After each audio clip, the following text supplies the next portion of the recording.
Salam dəyərli izləyicilər. Bugün sizinlə evdə kələminiz varsa, dolma boş hazırlamısınız. Kələminiz artıq qalıbsa, onu dəyərləndirə biləcəyiniz çox ləzzətli, bərəkətli, doyumlu və ucuz ərzaqlarla asan hazırlanan bir yemək.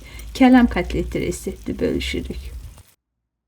Bizdə də boşdan yarım ədəd kələm qalıb, ona uyğun bir orta boy kök və bir iri baş quru soğan götürmüşük. Tərəvəzlərin hamısını təmizləyib yumuşuq artıq.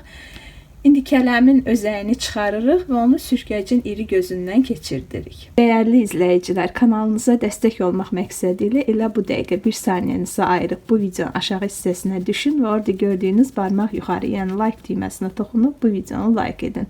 Videonu bəyənən hər bir izləyicimizə sonsuz təşəkkürlər. Kələmi sürkəcdən keçirdikcə onu içliyi hazırlayacağımız dərin geniş bir qaba əlavə edirik. Həmçinin götürdüyümüz kökü də sürkəcin iri gözündən keçirdirik.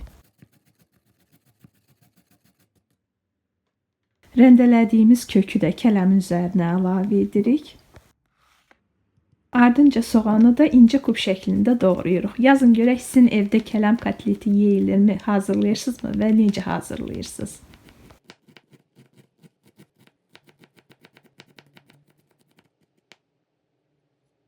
Doğradığımız soğanı da digər tərəvəzlərin üzərinə əlavə edirik. İçliyi əlavə eləmək üçün həmçinin bir balaca dəstə şüydün yarpaqlarını da incə-incə doğrayırıq. Doğradığımız şüydü də digər tərəvəzlərin üzərinə əlavə edirik. Bura həmçinin bir balaca diş sarımsaq da rəndəliyib əlavə edirik. Ləzzətli olur. Kotlet hazır olduqdan sonra sarımsağın zəif dadı hiss olunur.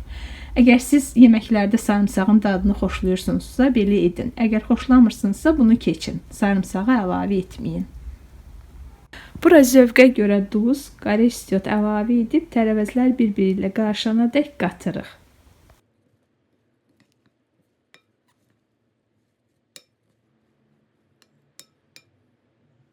Daha sonra bura 2 ədəd yumurta da əlavə edirik. Ən sonda 6 dolu xörək qaşığı un da əlavə edib, un, yumurta, tərəvəzlərlə tam qarışana dək qatırıq. Əgər siz qoyun əti yeyənsinizsə, yəni daha dəqiq quyruğu yeyənsinizsə, bura biraz quyruq da çəkib əlavə edə bilərsiniz. Çox ləzzətli olur. Biz elə də eləyirik. Belə də ləzzətli olur. Həm də belə elədik ki, ekonomik olsun və vegetarianlar, ət yeməyənlər üçün də uyğun olsun. Hamı hazırlaya bilsin. Hazırladığımız bu ləzzətli qarışımdan istədiyimiz miqdarda götürüb onları kotlet forması verib yığırıq. Əgər siz bura un əlavə eləmək istəmirsinizsə, glutenə həssasiyyətiniz varsa və yaxud da heç un qatmaq istəmirsinizsə, glutenə həssasiyyəti olan insanlar unu bişmiş yumru düyü ilə də əvəz eləyə bilərlər. Əgər yox, gluten həssasiyyəti deyə bir probleminiz yoxdur, un əlavə eləmək istəmirsinizsə, manna yarması və yaxud da yulaf əzməsi ilə də əvəz eləyə bilərsiniz unu. Əgər bura manna yarması və yulaf əzməsi əlavə edəcəksinizsə, onları əlavə etdikdən sonra biraz gözlədin ki, qarışımın suyunda islanıb şişsinlər. Kotletlərimizi qızartmaq üçün tavaya bitki yağı əlavə edirik. Biz günəbaxan yağında qızartdıq. Siz də təbii ki, istədiyiniz yağda qızarda bilərsiniz. Yağ isindikdən sonra kotletləri tavaya düzürük. Bir üzünü qızardırıq, çeviririk, digər üzü də qızarır və bişir. İçərisi də tam bişir. Daha sonra tavadan yıxırıq. Biz 2 cür elədik. Bir belə sadə elədik, qızartdıq, yığdıq. Bir də sosla, pomidor sosunu da elədik. Siz də öz zövqünüzə görə, damaq dadınıza görə istədiyiniz cürə eləyə bilərsiniz. İkisindən də eləyin, hansı xoşunuza gəlirsə, elə də hazırlayarsınız gələcəkdə. Götürdüyümüz tərəvəzlərdən 12 ədəd orta ölçülü kotlet alındı. Yazın görək sizin kələmlə aranız necədir? Kələmi necə yeyirsiniz? Necə sevirsiniz? Menyunuzda hansı kələm yeməkləri var? Yeri gəlmişkən kanalımızda kələmdən çox ləzzətli çıxan da var. Mənim ətlə kartofla olan çıxandan daha çox kələmli çirklə hazırlanan çıxandan xoşum gəldi. Çox ləzzətlidir. Mənə elə gəlir ki, heç kələm xoşlamayanlardır, yəni bişmiş kələm xoşlamayanlar da o çıxanı xoşlayarlar. Çünki çox ləzzətlidir. Hazırlayın, dadına baxın. Bunu da hazırlayın. Bizim bir neçə vegetarian izləyicimiz də var. Onlar üçün də iftar menyusu olsun. ət yeməyənlər üçün çox gözəl ideyadır. Doyumlu, tutumlu bir yeməkdir. Vitaminli.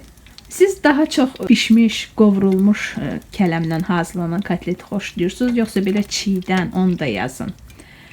Məncə çiğdən daha həm ləzzətlidir, həm də ki daha sağlıqlıdır. Vitaminləri içində qalır. Birinci hissəni tavadan yığdıq. Bunları sadə saxlayacağıq. Digər hissəni də tavaya düzürük. Onları da eyni qaydada o üz bu üz qızardıb bişiririk.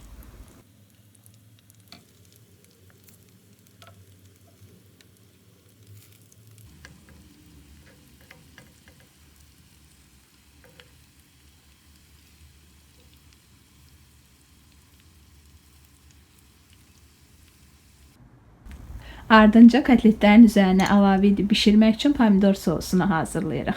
Bizdə biber tomatıdır və bir də pomidor şirəsi. Hər ikisinin hazırlama qaydası kanalımızda var. İzləyib mövsümündə siz də hazırlaya bilərsiniz. Bir çay qaşığı biber tomatından bir qaba əlavə edirik. Üzərinə 150 ml pomidor şirəsi əlavə edib tomatı pomidor şirəsinin içərisində tam açırıq.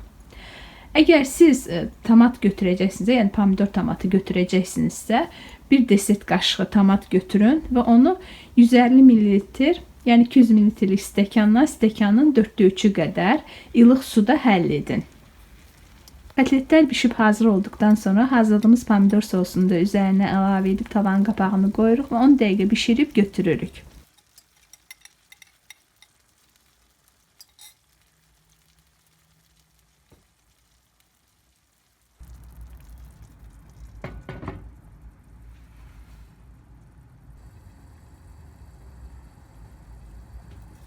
Çox ləzzətli bir yeməkdir.